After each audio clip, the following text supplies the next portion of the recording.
तो समृद्ध से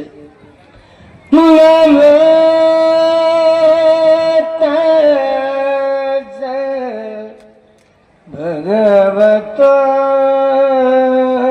अरहतो सम्मा समृद्ध से नमो तस्से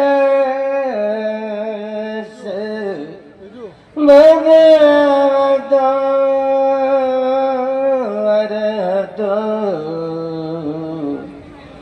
सम्मा समृद्ध से ये बताती गाच ये बताया अचवनाच बुतां वंदामि सबदा ये मायती धम्मायना गता पचवन्ना जय धम्मा अहं वन्दामि सर्वदा ये च संहायति ताच ये संगायनागता पचपन्नाचे संघा अहं वन्दामि सर्वदा अहं वन्दामि मन चित्त माइंड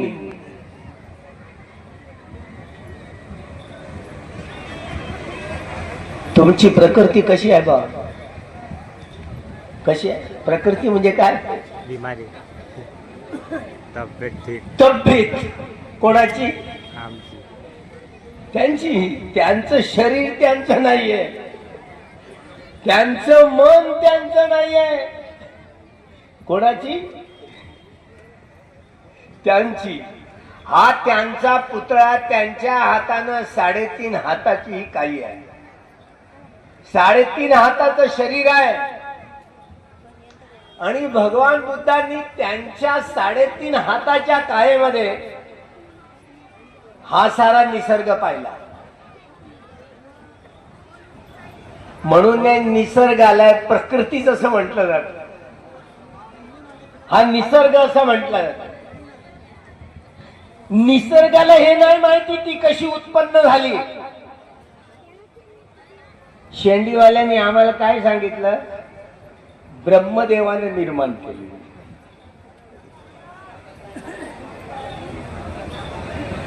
तो ब्रह्मदेव पुलिंगी आहे की स्त्रीलिंगी आहे की नपुसंगी आहे की मला नाही माहिती. तो कसा उत्पन्न झाला त्याचं त्याला ठाऊक नाही. निसर्ग कसा निर्माण झाला हे निसर्गालाच माहिती नाही. निसर्ग कोणत्या नियमांनी चालतो हे त्या निसर्गालाच माहिती नाही. हे ज्ञानगंगेची मुळं बोधगयेमध्ये आहेत. हे ज्ञानगंगेची मुळं आहेत ना, बोधगयामधून आहे. जेव्हा केव्हा बुद्ध उत्पन्न होतात ना, या निसर्गाची निर्मिती कशी झाली याचं उत्तर भगवान बुद्धांकडे असते.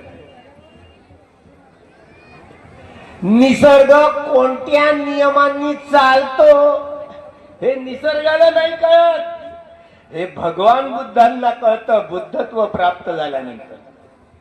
सिद्धार्थ गौतमाला नाही कळत.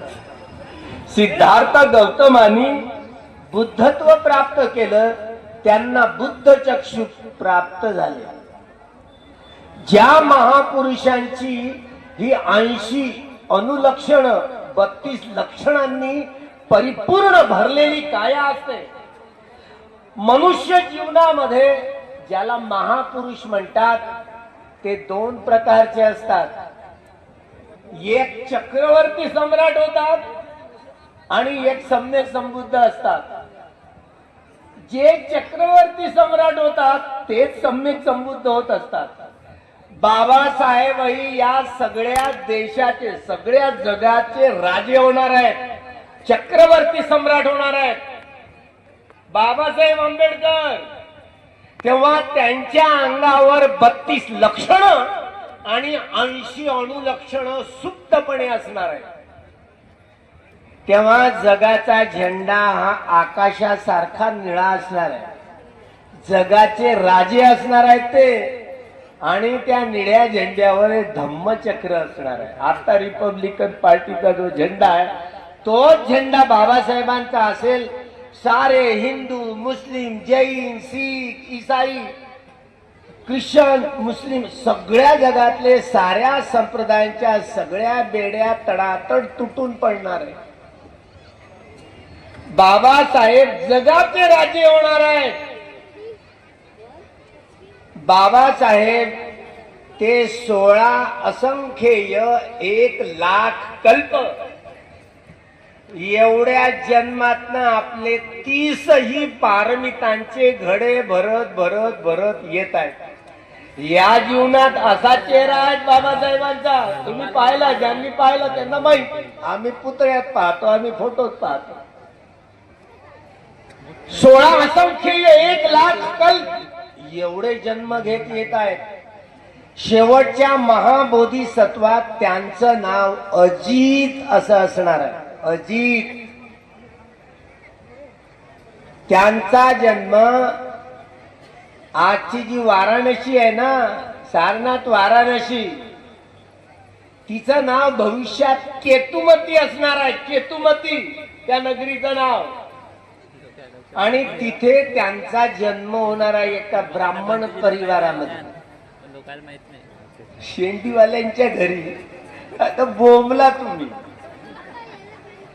शेंडीवाल्यांना शिव्या देता आहे ना. बाबासाहेबांचा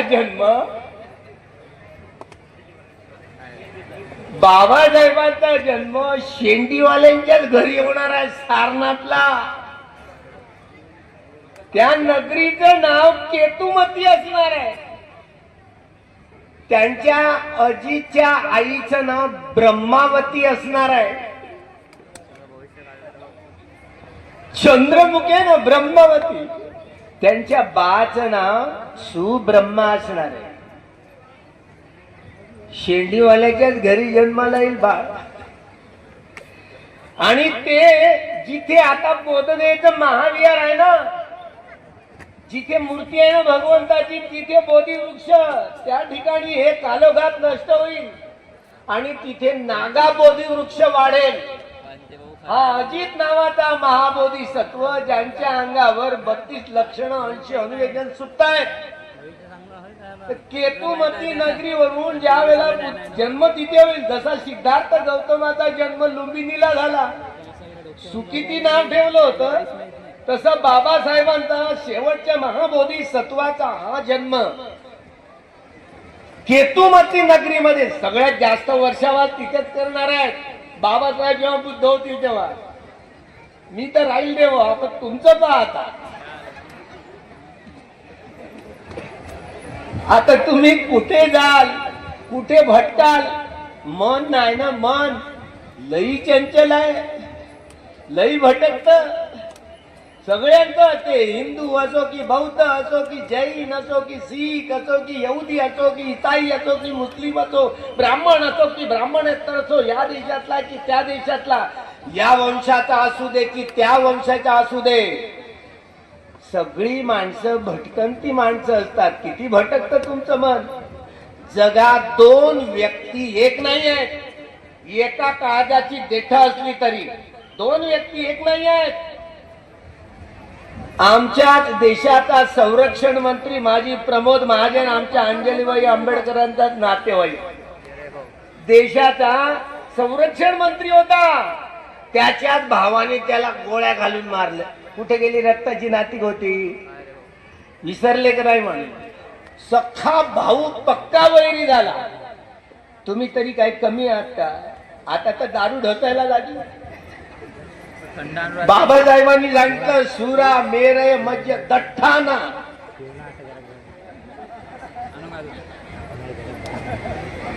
बाबासाहेबांना असं दिसलं असतं ना, बाबासाहेबांना फोन करतो. बरं थांबा, आता या गावातले आमचे उपासक उपासिका पितायत का? पितायत का? आपल्याला काय माहिती, आम्ही बाहेर गावच्या. हे बघा, उपासकांना चटके लागले बर का. लय प्रमाण वाढलं. आम्ही ज्या वेळेला इमर्जन्सी मध्ये इंदिराबाईला किती वारे इंदिरा तेरा खेळ सस्ती दारू महंगा तेल असे आम्ही खूप नारे द्यायचे. वारे इंदिरा तेरा खेळ सस्ती दारू महंगा तेल. आम्ही मोठे नारेबाजी. आम्हाला एवढं पोलिसांनी खूप खूप पकडलं. असं उचलून पोलिसांच्या गाडीत फेकून दिलं तरी रडलो ना. हिम्मत बडीची. मला वाटतं की नाही हिम्मत. इमर्जन्सीचे रट्टे गट्टे युवक असताना आम्ही सोचले व हुकुमशाही ही कुणाची असो ती नेहमीच अन्याय करणारी असते. डॉक्टर बाबासाहेब आंबेडकरांसारखा विद्वान माणूस एक तर या मानवी समाजाचं कल्याण मार्क्सवादी विचारानं होऊ शकतं, पण तो शॉर्टकट मार्ग आहे. पण बुद्धाचा मार्ग दीर्घ पल्ल्याचा असला तरी तो दीर्घ कालपर्यंत टिकून राहणार आहे. बाबासाहेबांचं पहा दृष्टी. एका बोधिसत्वाची दृष्टी कशी असते. Karl Marx dialectical materialism, historical materialism, surplus value, ज्यामध्ये सायंटिफिक सोशलिझम, कम्युनिझमची डिक्टॅटरशिप आपलं सर्व हाराची तानाशाही हा विषय कार्ल मार्क्सला डॉक्टर बाबासाहेब आंबेडकरांना पटत नव्हता. हुकुमशाही कुणाची असू दे ती नेहमी अन्यायकारीच असते. डॉक्टर बाबासाहेब आंबेडकरांनी मात्र या देशाला काळ्या मनूची होळी करून आपले मित्र सहस्त्रबुधे नावाच्या मित्रांकडून नम नम नम नम स्वाहा 25 डिसेंबर 1927 ला महाडला मनुस्मृतीची जाहीर होळी केली. शूद्राती शूद्रांचा उपमर्द करणारा ग्रंथ आहे. आमच्या मातृशक्ता स्त्री म्हणजे पाप, मोक्षाच्या मार्गातील धेंड, पाप योनी अशा प्रकारे बदनामीकारक वर्णन जे मनुस्मृतीने केलेलं आहे. म्हणून डॉक्टर बाबासाहेब आंबेडकरांनी हा जाती व्यवस्थेचा कायदा मनुस्मृती, जी मनुस्मृती जुनी नाही आहे, या देशात प्रतिक्रांती झाल्यानंतर 105 इसवी सनाच्या 185च्या तेव्हा जाणीवपूर्वक बा हे मनुस्मृती पुष्यमित्र शुंग आणि सुमती भार्गव या ब्राह्मणांकडून लिहून घेतली. प्रतिक्रांती झाल्यावर हे रामायण महाभारत नंतर लिहिलं गेलं धत जातकाच्या आणि दशरथ जातकाच्या आधारावर. अशा रीतीनं या देशात प्रतिक्रांती झाली. आम्ही पराभूत झालेले लोक आहोत. ब्राह्मणवाद एवढा शिरजोर झाला ज्यामुळे सारा समाज कसा ब्राह्मणवादाचा गुलाम झाला. श्रमण संस्कृती आणि ब्राह्मण संस्कृतीच्या इतिहासाची दरार 1 जानेवारी 1927 ला डॉक्टर बाबासाहेब आंबेडकरांना कळून आली. हा सगळा ब्राह्मणेतर आदिवासी भटकायुक्त समाज, धर्मांतरित झालेले आपले मुस्लिम बांधव असोत की ख्रिश्चन बांधव असोत, हे एकेकाचे सगळेच नादवंशी लोक होते. 25 डिसेंबर 1927 ला 25 डिसेंबर 1954 ला देहू रोडच्या मूर्तीची प्रतिष्ठापना करताना बाबासाहेब बोलले होते 2000 लेणे या भारतात आहेत, यापैकी 1700 पेक्षा जास्त एकट्या महाराष्ट्रात आहेत. एकट्या महाराष्ट्रात. याचा अर्थ काय की 100% महाराष्ट्र बुद्धिस्ट होता. 1250 वर्ष नागवंशीय लोकांचं राज्य होतं. हा संपूर्ण वाकाटककालीन, हे राष्ट्रकूटकालीन, सातवाहनकालीन सगळे बुद्धिस्ट नागवंशी राजे होते. 1250 वर्ष महाराष्ट्र म्हणून होता. महात्मा फुले म्हणायचे महारावरून महाराष्ट्र पण बा म्हणजे महान. ही नागनिका नावाची जगातली पहिली राणी ही नाग राणी झाली. महाराष्ट्राची पहिली राज्यकर्ती आहे जगात. हे मोठं वैभव साकारता आलं महात्मा फुल्यांना. कदाचित शिवाजी महाराज महाराष्ट्रात झाले. शिवाजी महाराजांचा जन्म शिवनेरीवर त्या किल्ल्यावर नाही झाला. तिथे पाळणा बिळणा हलवट डुलवट ठेवलाय. शेंडीवाल्यांची नाटक आहेत. 36 नंबरच्या खालच्या लेणीत झाला, जिथे गणपतीचा पुतळा तो बामण राहतो तिथे. 36 नंबरच्या शिवाजी राजाचा जन्म बुद्ध लेणीमध्ये झाला. हे इतिहासकारांना सांगायला लाज वाटली. शेंडीवाल्यांच्या हातात होतं ना इतिहास लिहिणं. बरं, शिवाजी राजांच्या आई वडिलांचं लग्न कुठं झालं? अजिंठ्याच्या लेणीत झालं. अजिंठ्याच्या लेणीत. हे कोणी लिहिलं? इंग्रज अधिकारी. शिकारीसाठी गेला, वाघ दुसरीकडे गेला. 10 नंबरच्या लेणीवर स्मिथ पहा त्यांचं नाव लिहून आहे. त्यांच्या इन्सेंट हिस्ट्री त्यामध्ये हे ओळख पहा. त्यांचं शहाजहान आणि जिजाऊंचं लग्न हे अजिंठ्याच्या लेणीत झालं. कोणत्या पद्धतीने झालं? त्यांच्या आई वडिलांचं, शिवाजीच्या आई वडिलांचं लग्न अजिंठ्याच्या लेणीत झालं. बरं झालं कमीत कमी त्यांनी इतिहास लिहिताना लखुजी जाधव हे महार वतन होतं. तुम्ही सिंदखेड राजाला जा, एकही जाधव मराठा नाही. ते सगळेच महार आहे. राजवाड्यालाच महारवाडा म्हणतात आणि महारवाड्यात राजवाडा म्हणतात. अजूनही लखुजी महार हे जुन्या नकाशामध्ये नाव आहे बघा. हे महार वतन होतं. त्या डॉक्टर स्मिथ या इतिहासकारांनी लिहिलं. मी सांगायला गेलो त्यांना. म्हणजे पहिला राज्याभिषेक झाला. आमचं एक म्हातारडं आहे ना, त्यांचं नाव मनोहर कुलकर्णी आहे. म्हातारडं माहिती आहे?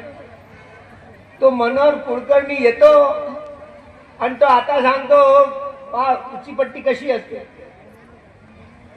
नाही, आता शिवाजी राजाचा हा तारखेनुसार 6 जूनला आता राज्याभिषेक सोहळा येतो ना, तो आता अजिबात बंद केला पाहिजे. आता आपले मराठी लोक हा असा का बरं बोलते म्हातारा? बरोबर, त्यांनी तिथीप्रमाणे करावं बरं का. आता एक चित्रपट आणला तो बा नागड्याचा पुन्हा. आता हे लोक आता शेगावला लागलं तर पहा गर्दी उसळली. माहिती आहे हे भीमा कोरेगावच्या लढाईतून पळून गेलेले लोक आहेत. आयुष्यात आमचा प्राध्यापक मामा देशमुख एक कुणबी समाजातला माणूस इतिहास लिहायला लागला. आयुष्यामध्ये समर्थ रामदासांची कधी भेटच झाली नाही. तर ते गुरु कसे? आमचे तुकोबा राया खरे गुरु होते शिवाजी महाराज. आमची ही वाघीण आहे ना सुषमा अंधारे प्राध्यापिका, पुण्याच्या त्या म्युझियम मध्ये बघा. शिवाजी आमचे राजेश्वर नागर हातात आहेत आणि गुरु नशे न्याहाळून दादोजी कोंडदेव आणि आमची जिजाऊ पा नवरा बदलण्याचा प्रयत्न इथे झाला. तिनं ते चित्रीकरण असं फाडून ती केस तुटली की नाही मला नाही माहित. आमच्यावरती केस लाद नाही. आम्ही होतो जवळ पण आमच्यावर काही ती केस केली नाही. आता काय झालं माहिती नाही. ते केस एकूणच इतिहास लिहिण्याची लेखणी त्यांच्या हातात होती. काय कराल तुम्ही? दुसरा राज्याभिषेक साक्य पद्धतीने झाला असं सगळेच लिहितात. ही साक्यांची पद्धती काय होती माहिती आहे? ते आता उजेडात येईल. 1 जानेवारीला येईल 2027 ला. बरं, तू पूर्ण चॅप्टर येईल साक्य पद्धतीने राज्याभिषेक कसा होतो त्याची पुस्तिका देईल, म्हणजे भ्रम आणि भ्रांती सगळं निघून जाईल. आमचा शिवाजी आहे ना, आमचा शिवाजी आहे. कोणाचा? महाराष्ट्रातल्या लोकांचा. त्यामुळे शिवाजी कोण, राजा शिवाजी कोण, त्यामुळं काही सांगितलं जाते नाही ना, आमच्यात कोण बी होता असं सांगतात काही जण. काही मराठी नाही ना, आमचा ना तो देशमुख मराठा होता. काही लोक देशमुख असेही सांगतात. काही लोक तिकडे कोकणातले सांगणारा लेवा मराठा होता बरं का. बाबा कोणताही मराठा असेल, पण आमचा मराठी माणूस होता की नाही? आमचा मराठी माणूस. जिथे 36 नंबरच्या या केव मध्ये जिथे जन्म झाला बरं का, त्या बुद्धाच्या लेणीत, शिवनेरीवर नाही, त्या बुद्ध लेणीत झाला. शिव हे हा शिवशंकर त्याच्यावरून नाही. शिव या शब्दाचा अर्थच होतो निर्वाण. एवढं महाराष्ट्रात राज्य आहे. शिवाजीचं सैन्य कुठं राहत होतं? लेण्यांमध्ये राहायचं, लेण्यांमध्ये. म्हणून त्या महाडच्या लेणीच्या भोवती फिरले. 14 वर्षाचं बाळ शंभू गेला, त्याला 3दा प्रदक्षिणा घातली. हे काचळ किचळ अक्षर आहे तिथे लिहिलंय, ते सम्राट अशोकाच्या कालखंडात लिहिले म्हणतात. मला काही कळायला मार्ग नाही. याला संस्कृत येत होत संभाजीला. तू याच्यावर काहीतरी लिहिले म्हणे, राजाने राज्य चालवायचं कसं, त्याच्यावर तू काहीतरी लिही. आणि पुरुषोत्तम खेडेकरांनी आता भाषांतर केलं त्या पुस्तकाचे बरं का, तुम्ही वाचा. बुद्धभूषण. बुद्धभूषण काय मी सांगायला गेलो त्यांना लिहायला? बरं कोणी सांगायला गेलं बरं? बुद्धभूषण लिहिलं कोणी? 14 वर्षाचं बाळाचं पोट दुखात कोणाला लागलं? तिकडे रामदास स्वामीचं पोट दुखायला लागलं. म्हणजे एकूण ही पोरं काही काय करतात, त्यांनी 5 माणसं लंकेला पाठवली. मोरोपंत पिंगळ्यांनी मात्र परत त्या 5 माणसाचं काय केलं? तुमच्या एरियामधला हा तायडे नावाचा एक माणूस, तो पुढे जाती व्यवस्थेच्या चटक्यामुळं मुस्लिम बनला. त्याचं नाव सय्यद अली. त्या बखर क्रमांक 23 बघा, 23 पृष्ठ नंबर 79, त्यावर त्यांनी लिहिलंय की गागा भट्टाला महाराष्ट्रातल्या ब्राह्मणांनी हा शिवाजी राजा क्षत्रिय होऊ शकत नाही, म्हणून त्यांचा राज्याभिषेक होऊ शकत नाही, म्हणून महाराष्ट्रातला एकही ब्राह्मण आलेला नव्हता. शिवाजी राजांनी गागा भट्टाला बोलावलं. त्याला भारोभार काय केलं? 1 मिनिट डोळे लावून द्यायसाठी डाव्या पायाच्या अंगठाने मस्तकाला टिळा लावून राज्याभिषेक केला. असं जेव्हा नंतर माहिती झालं की हा दूषित झाला सोहळा. दुसरा राज्याभिषेक जो झाला तो साक्त पद्धतीने झाला. त्याची सगळी जे पुरावे आल्यानंतर 1 जानेवारीलाच तो प्रकाशित करू, 1 जानेवारी 2027 ला. त्यामुळं 2000 भीमा कोरेगावला विजयस्तंभाजवळ.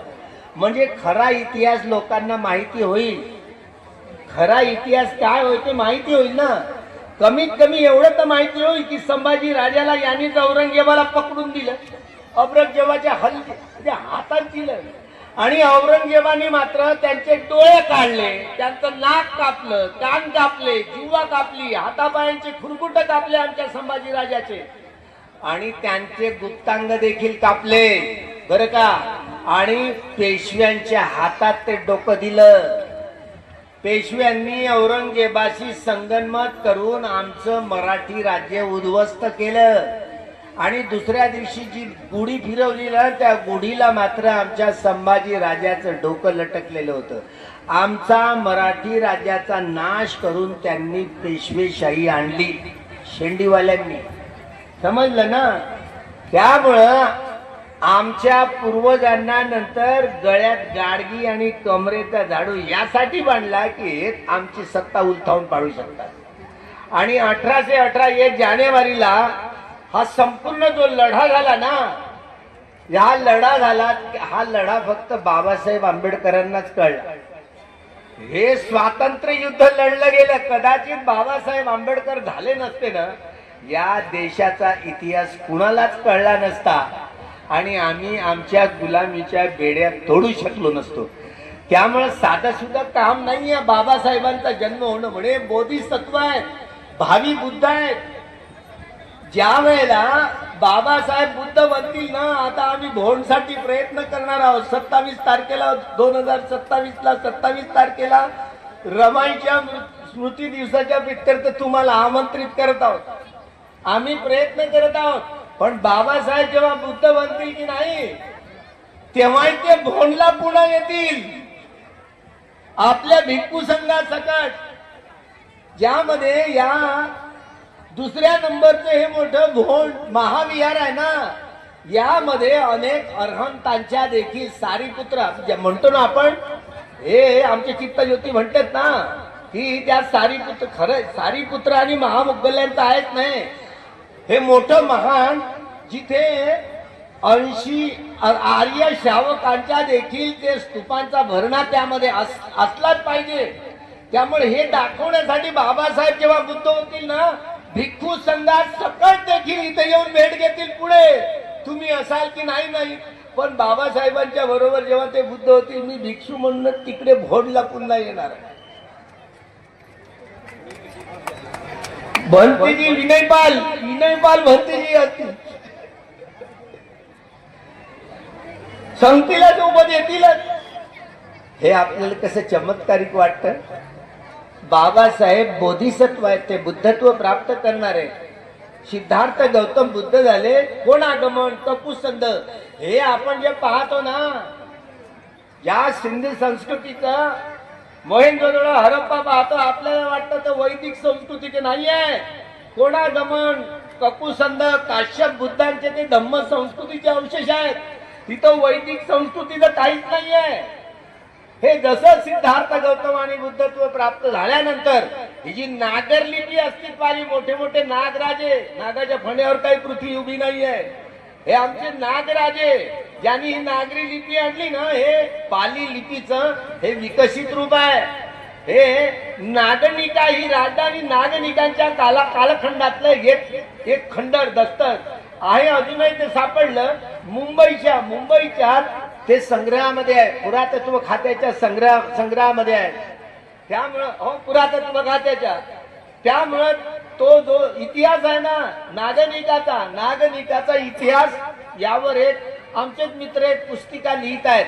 ही जगातली पहिली राणी नागनिका, बघा जगातली पहिली राणी नागनिका, तिच्यावर जो ऐतिहासिक संदर्भ येणार आहे, पुरातात्विक संदर्भ येणार आहे. ज्यामुळं बाबासाहेब जिथे संकल्प दिवस 23 सप्टेंबर गुजरातला बडोद्यामध्ये ज्या वडाच्या झाडामध्ये मुक्काम केला, धम्मदीक्षेच्या संपूर्ण आवाहन केलं होतं, त्यावेळेला बाबासाहेब ज्या ठिकाणी थांबले 23 सप्टेंबरला या संकल्प दिवस म्हणून जो साजरा करतो आपण, ज्या सगळ्याच जनतेला आवाहन करतो की 23 सप्टेंबरला देखील बघा, 23 सप्टेंबर दीक्षाभूमी जेवढा संपूर्ण लोढा असतो ना आपला, तसा त्या संकल्प भूमीवर आपण बडोद्याला यावं. इथूनच गाडी लागते ना, जलम वरून गाडी लागते, शेगाववरून लागते, ती डायरेक्ट अकोल्यावरून बडोद्याला डायरेक्ट यायचं आणि संध्याकाळपर्यंत पोहोचायचं. तुम्ही 21 तारखेलाच निघायचं. 23 सप्टेंबरला तुम्ही पोहोचणार आणि रात्रभर सुप्तपणा नसणार आहे. आपण त्याही ठिकाणी यायचं आहे. सगळ्या अखिल भारतीय या बौद्ध महासभेला आणि समता सैनिक दलांना, आमचे रिपब्लिकन पार्टीचे जेवढे गट असतील सगळ्यांना आवाहन करतो, साऱ्या देशातल्या जनतेला आवाहन करतो, मातृ संघटनांना आवाहन करतो आणि या संकल्प भूमीवर किती लोक तरी त्या ठिकाणी धर्मांतराचा सोहळा देखील त्याच ठिकाणी संकल्प भूमीवर होणार आहे. आपण या धम्म क्रांतीच्या सोहळ्यात सगळ्यांनी हजर राहावं असं आताच आवाहन करतो. या बाबासाहेबांनी लिहिलेलं हे संविधान कितीही चांगलं असलं आणि राबवणारे लोक जर लायक नसले तर बाबासाहेबांना वाटत होतं नियोजन खातं माझ्या हातात यावं, पण कायदा मंत्र्याचं स्थान आलं. नियोजन खातं हातात असतं तर काय केलं असतं माहिती आहे? बाबासाहेबांनी या सगळ्या जमिनी राज्याच्या अधीन करून टाकल्या असत्या, सगळे कारखाने राज्याच्या अधीन करून टाकले असते आणि सगळ्या लोकांचे अन्न वस्त्र निवारा शिक्षण आणि आरोग्याच्या मूलभूत गरजांची पूर्तता राज्याने सरकारने केली असती. असा कायदा केला असता ज्या आधारावर न्याय स्वातंत्र्य समता आणि बंधुभाव या मानवी मूल्याच्या आधारावर सामाजिक आर्थिक राजकीय आणि सांस्कृतिक न्याय, सामाजिक आर्थिक राजकीय आणि सांस्कृतिक स्वातंत्र्य, सामाजिक आर्थिक राजकीय आणि सांस्कृतिक समता, सामाजिक आर्थिक राजकीय आणि सांस्कृतिक बंधुत्व याला मानवता म्हणतात. याची पूर्ती जोपर्यंत होणार नाही तोपर्यंत येणाऱ्या पिढीला न्याय स्वातंत्र्य समता आणि बंधुभाव याची फळं चाखायला मिळणार नाही. येणाऱ्या पिढीला आपला आपण काय आदर्शच दिला नाही तर येणारी पिढी आपल्या नावाने बोट मोळेल, बाबा आई तुम्ही काय केलं. त्यामुळे येणाऱ्या पिढीचं आव्हान नव्हे तर ही येणारा हा बाबासाहेबांनी दिलेली जबाबदारी हा सगळा समाज हे 1 जानेवारी 1927 ला बाबासाहेब गेले. श्रमण संस्कृती आणि ब्राह्मण संस्कृतीच्या इतिहासाची दरार बाबासाहेबांना कळली. आम्ही पराभूत झालेले लोक आहोत.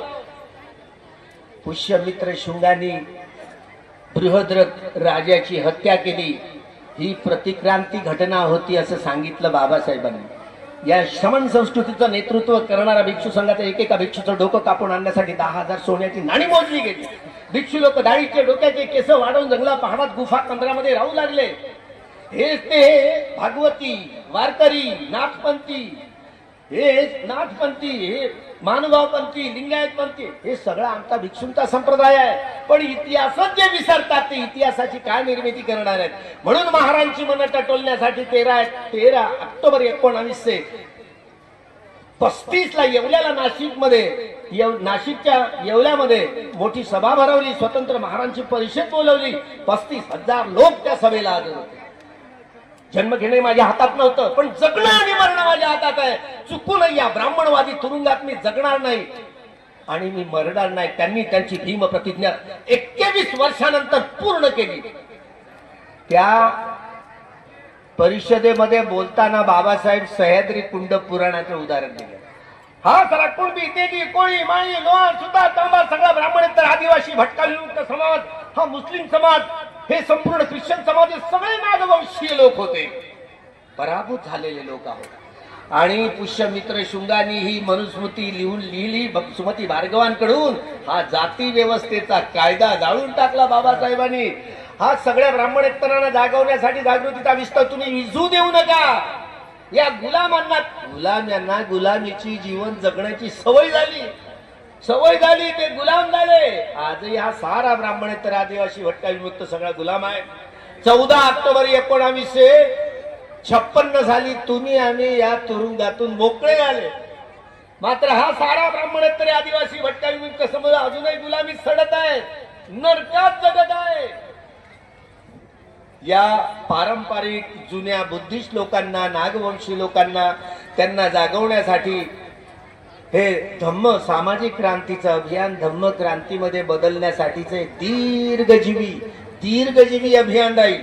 सारं जगत बुद्धमय करण्याचं, सारं जगत बुद्धमय धम्ममय करण्याची ही जिज्ञासा घेणे दीर्घजीवी अभियान नियमित सुरू राहणार आहे. हा संपूर्ण ब्राह्मणेतर समाजाला जागवण्यासाठी 12 वर्ष झाली आम्ही भीमा कोरेगाव पासून पंढरपूरला येतो. 12 वर्ष. या वर्षी घोषणा केली 2045 ला विठ्ठल मंदिराच्या पुढे पंढरपूरला मराठ्यांच्या धर्मांतराची घोषणा केली. पोट मात्र आमचा साडा देवेंद्र फडणवीस त्याचं पोट दुखू लागलं.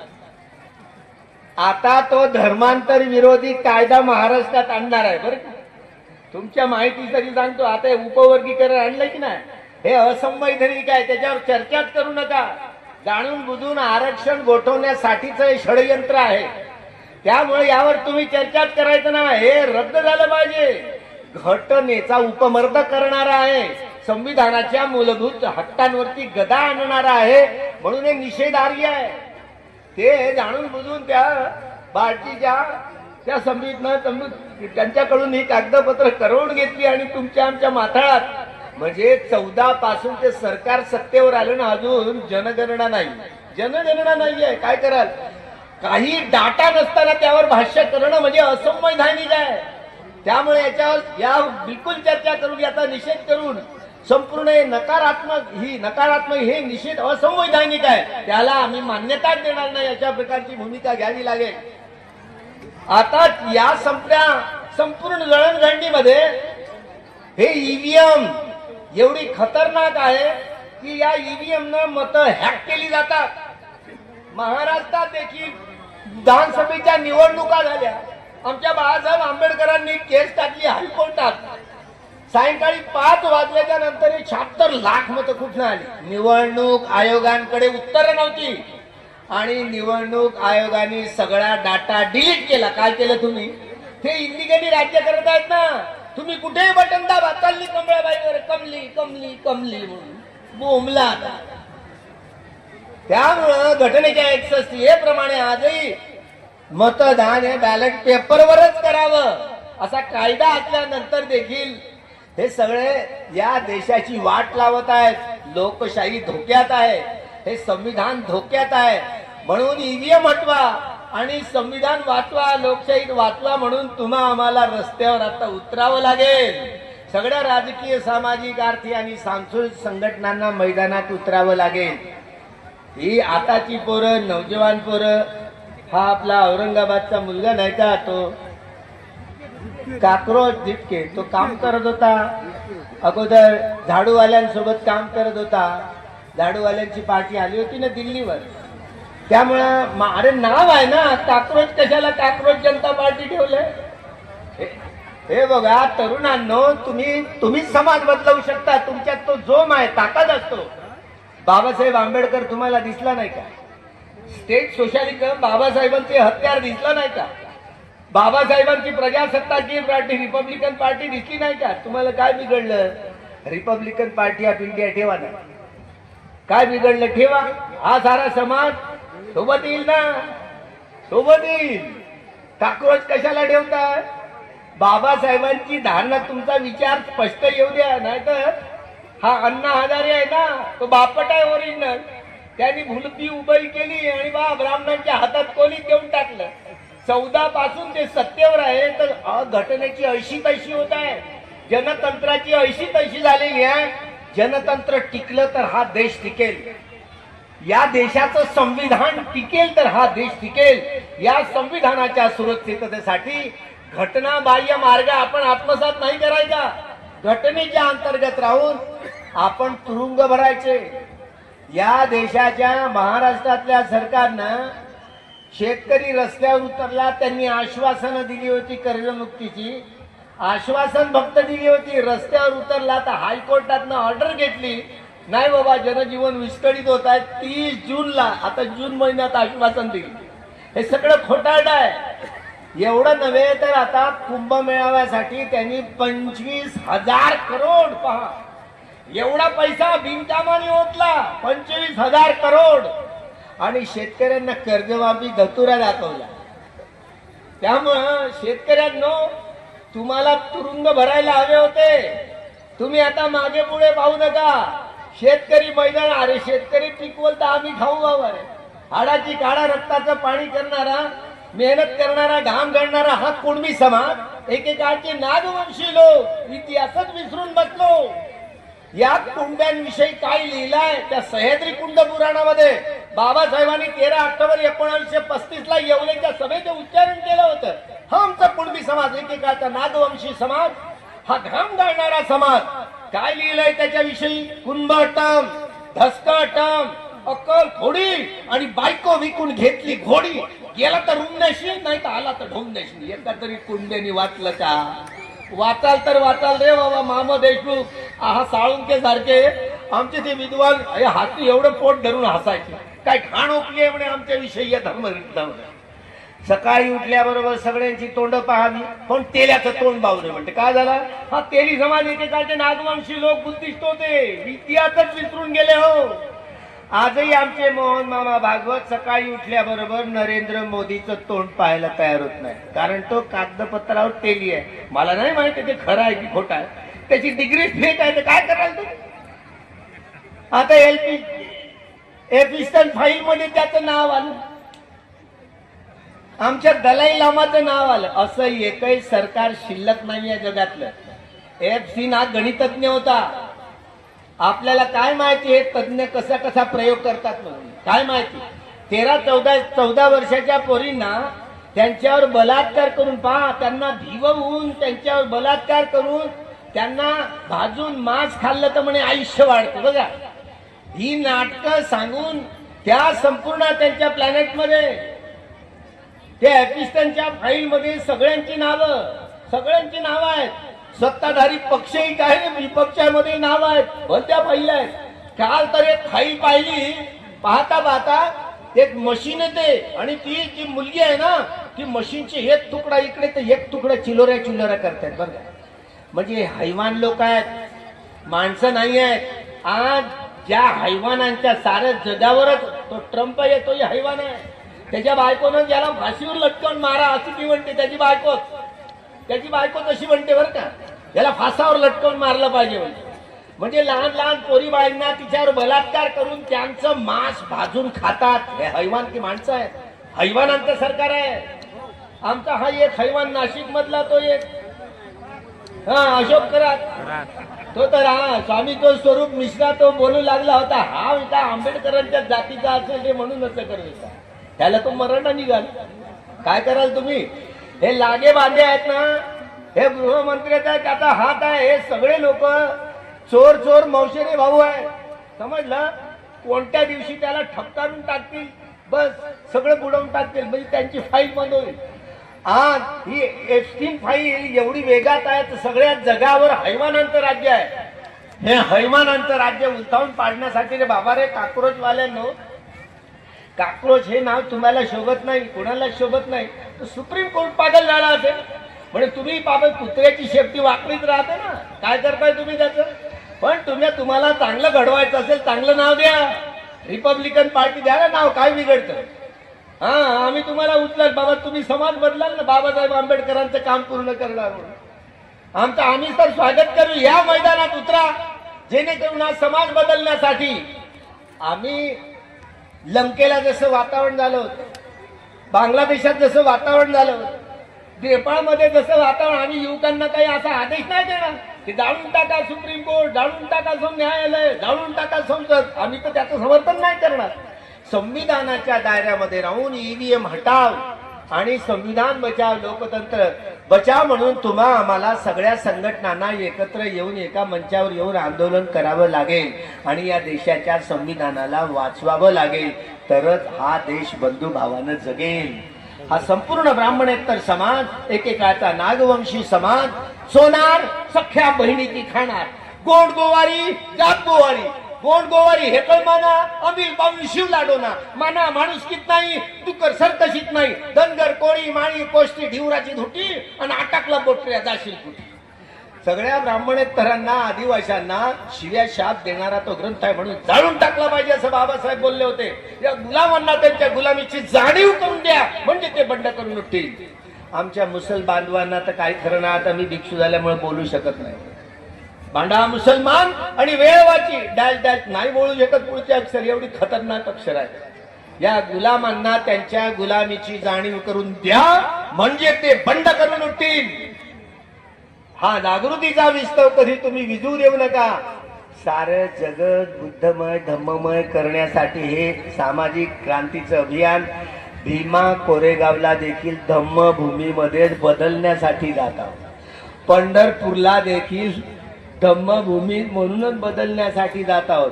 2045च्या धर्मांतराच्या सोहळ्यात 19 वर्ष तुम्ही म्हणजे जिवंत राहा, म्हणजे तुम्हाला तो सोहळा मराठ्यांचा पाहायला मिळेल.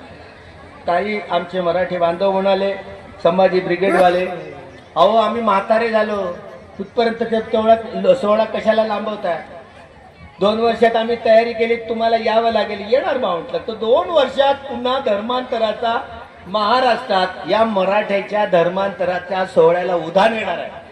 जशा सुनाम्या येतात ना, या संपूर्ण धर्मांतराच्या चळवळीला उधाण येणार आहे जिकडे तिकडे भारतभर.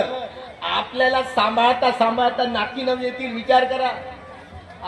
म्हणून आपण एवढं बलवान सक्षम तर झालं पाहिजे. हळूहळू जागृत होत आहे. त्या सगळ्या ब्राह्मणेतर समाजातले वकील लोक, प्रोफेसर लोक, हे प्राध्यापक लोक, डॉक्टर लोक, इंजिनियर लोक हळूहळू जागृत व्हायला लागले आणि हळूहळू हा जागृतीचा विस्तव हा सगळ्या धम्म क्रांतीमध्ये बदलणार आहे. आपल्याला सगळ्या प्रश्नांची उत्तरं देण्याची एवढी सक्षमता आपल्यामध्ये निर्माण करावी लागेल. तेव्हा सारे जग हे जतवून ठेवणं, टिकवून ठेवणं त्यापेक्षा खूप कठीण आहे. त्यामुळे टिकवून ठेवण्यासाठी आपल्याला खूप बलवत्तर व्हावं लागेल.